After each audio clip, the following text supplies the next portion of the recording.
말씀으로 여는 수요일 아침입니다. 오늘도 귀한 새날 주신 하나님 앞에 감사를 드리고 이 한 날 믿음으로 승리할 수 있기를 주님의 이름으로 축원합니다. 이 아침에 우리에게 주시는 하나님의 말씀은 이사야 5장 1절에서 17절까지 말씀입니다. 제가 봉독해 드립니다. 나는 내가 사랑하는 자를 위하여 노래하되 내가 사랑하는 자의 포도원을 노래하리라. 내가 사랑하는 자에게 포도원이 있으며 심히 기름진 사내로다. 땅을 파서 돌을 제하고 극상품 포도나무를 심었도다. 그 중에 망대를 세웠고 또 그 안에 술틀을 팠도다. 좋은 포도 맺기를 바랐더니 들포도를 맺었도다. 예루살렘 주민과 유다 사람들아 구하노니 이제 나와 내 포도원 사이에서 사리를 판단하라. 내가 내 포도원을 위하여 행한 것 외에 무엇을 더할 것이 있으랴. 내가 좋은 포도 맺기를 기다렸거늘 들포도를 맺음은 어찌 됨인고. 이제 내가 내 포도원에 어떻게 행할지를 너희에게 이르리라. 내가 그 울타리를 걷어 먹힘을 당하게 하며 그 담을 헐어 짓밟히게 할 것이요. 내가 그것을 황폐하게 하리니 다시는 가지를 자름이나 북을 돋우지 못하여 찔레와 가시가 날 것이며 내가 또 구름에게 명하여 그 위에 비를 내리지 못하게 하리라 하셨으니 물은 만군의 여호와의 포도원은 이스라엘 족속이요 그가 기뻐하는 나무는 유다 사람이라. 그들에게 정의를 바라셨더니 도리어 포악이요 그들에게 공의를 바라셨더니 도리어 부르짖음이었도다. 가옥에 가옥을 이으며 전토에 전토를 더하여 빈틈이 없도록 하고 이 땅 가운데에서 홀로 거주하려 하는 자들은 화 있을진저. 만군의 여호와께서 내 귀에 말씀하시되 정령이 허다한 가옥이 황폐하리니 크고 아름다울지라도 거주할 자가 없을 것이며 열흘같이 포도원에 겨우 포도주 한 바트가 나겠고 한 호멜의 종자를 뿌려도 간신히 한 에바가 나리라 하시도다. 아침에 일찍이 일어나 독주를 마시며 밤이 깊도록 포도주에 취하는 자들은 화 있을진저. 그들이 연회에는 수금과 비파와 소고와 피리와 포도주를 갖추었어도 여호와께서 행하시는 일에 관심을 두지 아니하며 그의 손으로 하신 일을 보지 아니하는도다. 그러므로 내 백성이 무지함으로 말미암아 사로잡힐 것이요 그들의 귀한 자는 굶주릴 것이요 무리는 목마를 것이라. 그러므로 수월이 욕심을 크게 내어 한량없이 그 입을 벌린즉 그들의 호화로움과 그들의 많은 무리와 그들의 떠드는 것과 그 중에서 즐거워하는 자가 거기에 빠질 것이라. 여느 사람은 구풀이고 존귀한 자는 낮아지고 오만한 자의 눈도 낮아질 것이로되 오직 만군의 여호와는 정의로우심으로 높임을 받으시며 거룩하신 하나님은 공의로우심으로 거룩하다 일컬음을 받으시리니 그때에는 어린 양들이 자기 초장에 있는 것 같이 풀을 먹을 것이요 유리하는 자들이 부자의 버려진 밭에서 먹으리라. 아멘. 이사야 5장 1절에서 17절 말씀을 중심으로 포도원의 노래라는 제목으로 잠시 은혜를 나누겠습니다. 이사야 5장의 말씀은 하나님의 기대를 저버린 유다에 대한 심판을 경고하는 말씀입니다.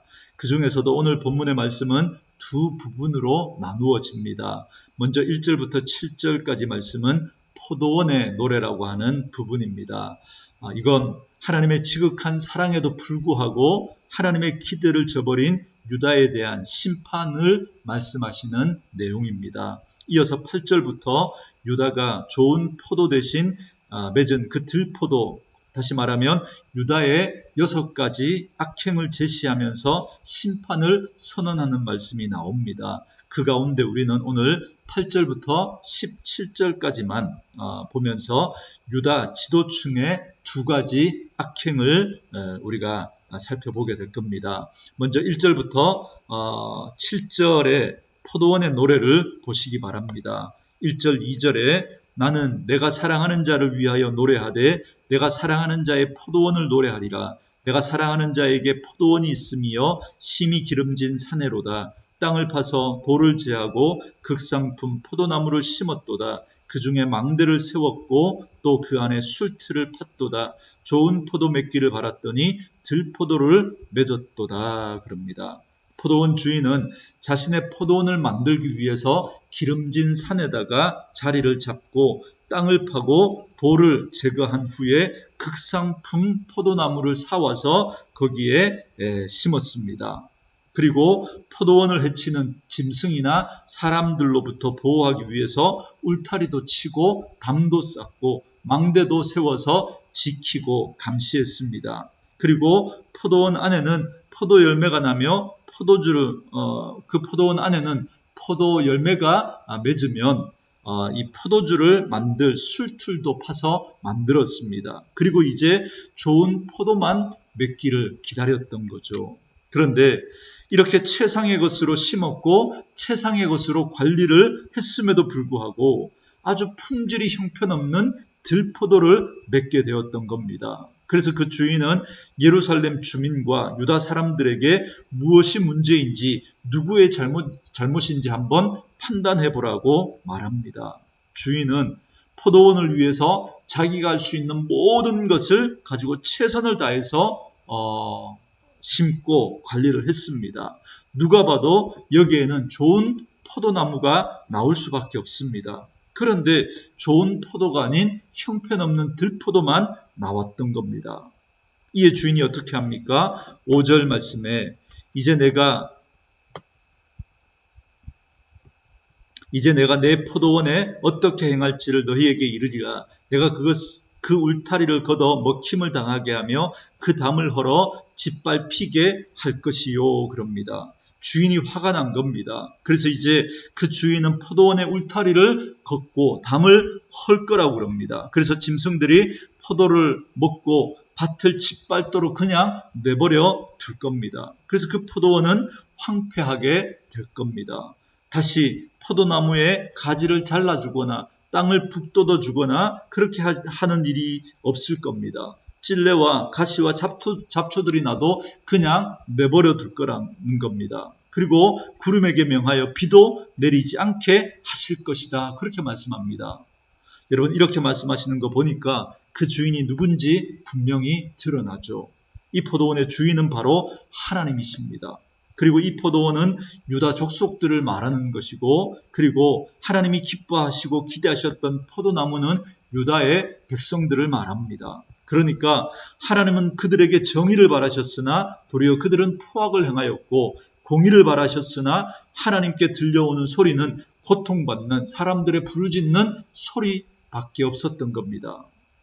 여러분 뭐가 문제일까요? 포도원의 주인이 문제일까요? 포도원이 문제일까요? 포도나무가 문제일까요? 문제는 바로 그 나무에 있었던 거죠. 바로 우리가 문제였던 겁니다. 말로 닿을 수 없는 은혜를 받고 살아가면서도 그것이 은혜인지 모르고 감사하지도 않고 내가 내 힘으로 얻은 줄 알고 교만해서 하나님 밀어내고 내 마음대로 살아갔던 우리가 문제였던 겁니다. 여러분 어제 우리가 4장 5절 말씀에서 하나님께서 하나님의 백성들 위에 낮에는 구름과 연기로 그리고 밤에는 화염의 빛을 만드시고 그 모든 영광 위에 덮개로 덮으셨다는 표현을 우리가 살펴봤었는데요. 그렇게 하나님은 당신의 백성들을 지켜 보호해 주시고 그렇게 인도해 주고 계셨던 겁니다. 그리고 오늘 말씀에서는 마치 하나님께서 내 인생을 울타리로 두르고 계시고 나를 돌보고 계셨던 거죠. 그런데 우리가 그 하나님의 보호하심 안에 있을 때는 그것이 은혜인지 몰랐던 거예요. 건강하게 아침에 일어나고 저녁에 평안하게 잠자리에 드는 것이 은혜인 줄을 몰랐습니다. 자녀들이 건강하게 학교 잘 다니고 자라서 시집가고 장가가는 것이 귀한 줄 몰랐습니다. 직장과 사업장에서 열심히 일하고 그리고 그 일한 수고의 대가를 얻는 것이 당연한 것으로 생각했지 그것이 귀하고 은혜인 줄 몰랐던 겁니다. 그런데 하나님께서 인생의 울타리를 하나씩 거두어 가시면 그때 우리는 비로소 그것이 은혜였고 귀하다는 사실을 깨닫게 됩니다.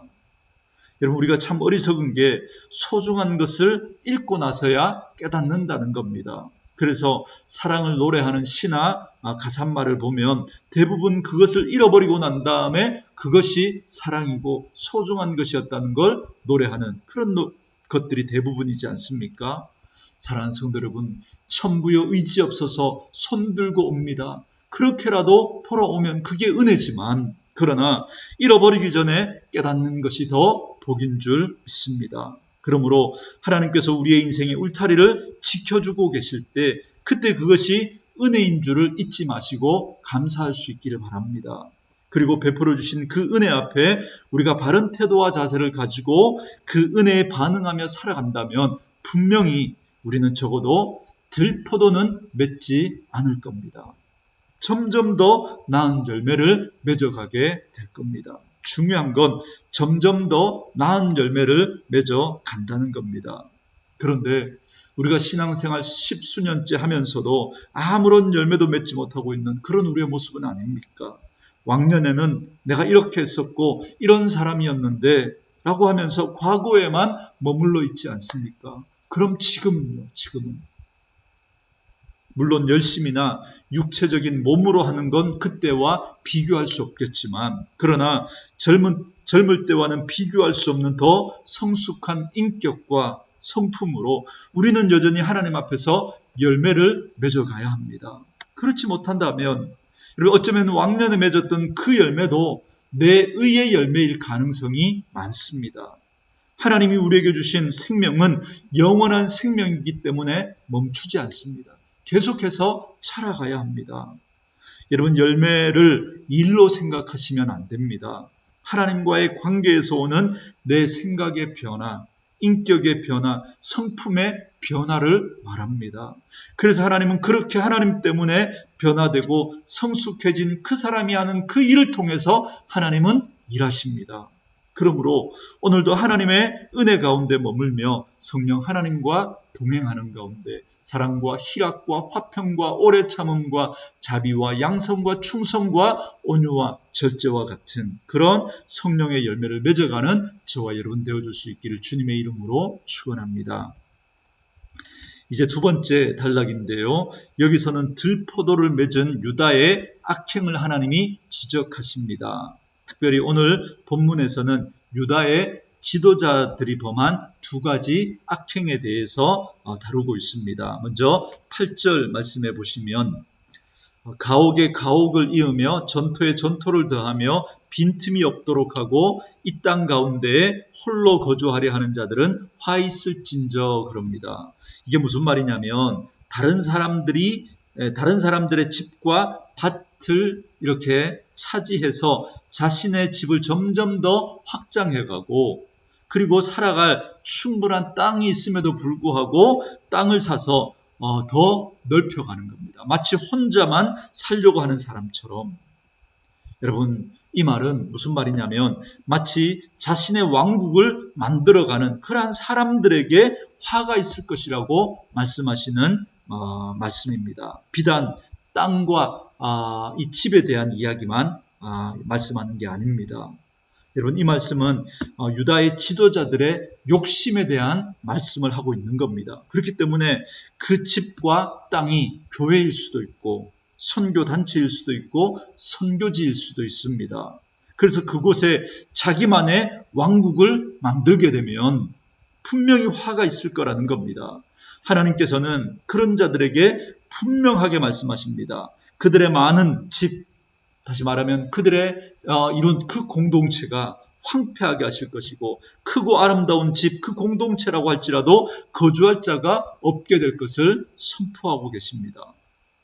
또한 자신의 본래 맡은 그 직무에는 관심이 없고 아침부터 저녁까지 향락에 빠져있는 그 유다 지도자들의 그 죄에 대해서도 지적합니다. 그게 11절과 12절 말씀인데요. 아침에 일찍이 일어나 독주를 마시며 밤이 깊도록 포도주에 취하는 자들은 화 있을진저 그들이 연회에는 수금과 비파와 소고와 피리와 포도주를 갖추었어도 여호와께서 행하시는 일에 관심을 두지 아니하며 그의 손으로 하신 일을 보지 아니하는도다 그럽니다.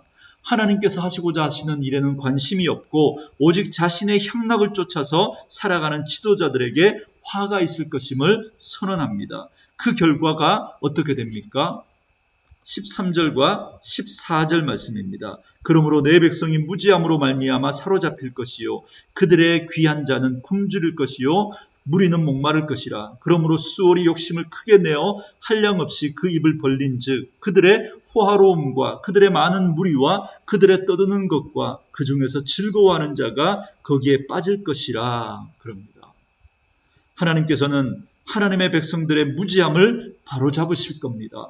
그래서 그들을 징계하십니다. 그래서 귀한 자로 여김을 받던 자들이 굶주리게 될 것이고 그들의 무리는 목마르게 될 거랍니다. 마치 어둠의 권세가 욕심을 내어 입을 크게 벌리고 호화롭게 많은 사람들과 웃고 떠들고 즐기던 그러한 자들을 삼켜버릴 것이라고 말합니다. 그런데 저는 이 말씀을 묵상하면서 제게 너무나 무겁게 다가왔던 말씀이 뭐냐면 분명히 지금 유다의 지도자들의 악행에 대해서 말씀하고 있는데 그런데 그 악행의 결과는 유다의 지도자들 뿐만 아니라 유다의 백성들이 그 고통을 함께 당하고 있다는 겁니다. 그래서 저는 오늘도 이 말씀을 두렵고 떨림으로 받으면서 기도합니다. 그래서 여러분들도 꼭 저를 위해서 그리고 저희 교회의 중직자들과 그리고 앞으로 세워지게 될 장로님을 위해서 꼭 기도해 주시기를 부탁드립니다. 그런데 여기 15절과 15절에서 17절까지 말씀에 보시면 구원의 말씀이 선포됩니다. 그날이 되면 사람들은 머리를 숙이게 될 것입니다. 존귀하게 여김을 받던 자들은 낮아지고 교만하던 자들도 겸손하게 될 거랍니다. 그때에는 어린 양이 자신의 초장처럼 마음껏 다니며 풀을 먹게 될 거랍니다. 그리고 나그네들이 부자의 버려진 밭에서 편안히 먹을 것이라고 말씀합니다. 왜냐하면 16절 말씀 때문에 그렇습니다. 오직 만군의 여호와는 정의로우심으로 높임을 받으시며 거룩하신 하나님은 공의로우심으로 거룩하다 일컬음을 받으시리니 그럽니다. 다시 말하면 정의로우시고 거룩하시고 공의로우신 하나님이 다스리시고 통치하시기 때문에 이런 일들이 일어나게 될 거라는 겁니다. 그러나 우리가 사는 이 세상은 그렇지 않습니다. 왜냐하면 죄인들이 다스리고 통치하기 때문에 그렇습니다. 그래서 악인들이 득세합니다. 힘 있는 자들이 가진 자들이 그런 횡포로 사람들은 끊임없이 고통을 당하게 될 것입니다. 아무리 시대가 바뀌고 발전하고 그렇게 한다고 해도 죄악된 인간 세상에는 이런 일들이 결코 끝나지 않을 겁니다. 계속 반복될 거예요. 그래서 세상에서 우리가 참된 소망을 발견할 수가 없는 것입니다. 그렇기 때문에 우리는 오늘도 이 땅에 발을 딛고 살아가지만 우리의 소망은 하늘에 있습니다. 우리는 하늘 소망 붙들고 이 땅을 살아가는 자들입니다. 그리고 하나님께서 우리에게 너무나 소중한 공동체로 허락하신 가정과 교회를 이 약한 세상 가운데 대한 공동체로 하나님이 다스리고 하나님이 통치하시는 그 가정과 교회가 얼마나 아름답고 행복한지를 우리는 보여줄 수 있어야 합니다. 그러한 가정, 그러한 공동체로 세워가야 합니다. 그래서 우리는 오늘도 하나님의 은혜를 바라며 겸손히 그분의 도우심을 구하며 은혜의 보좌 앞에 나아가야 할 줄 믿습니다. 그래서 오늘도 우리는 그러한 하나님의 은혜로 우리의 속한 가정과 교회를 하나님이 원하시는 아름답고 행복한 가정으로 세워갈 수 있게 되기를 주의 이름으로 축원합니다. 오늘 주신 말씀을 생각하면서 우리 같이 한번 기도하는 시간 갖도록 하겠습니다. 음악과 함께 말씀 묵상하시면서 기도하는 시간 가지시기 바랍니다.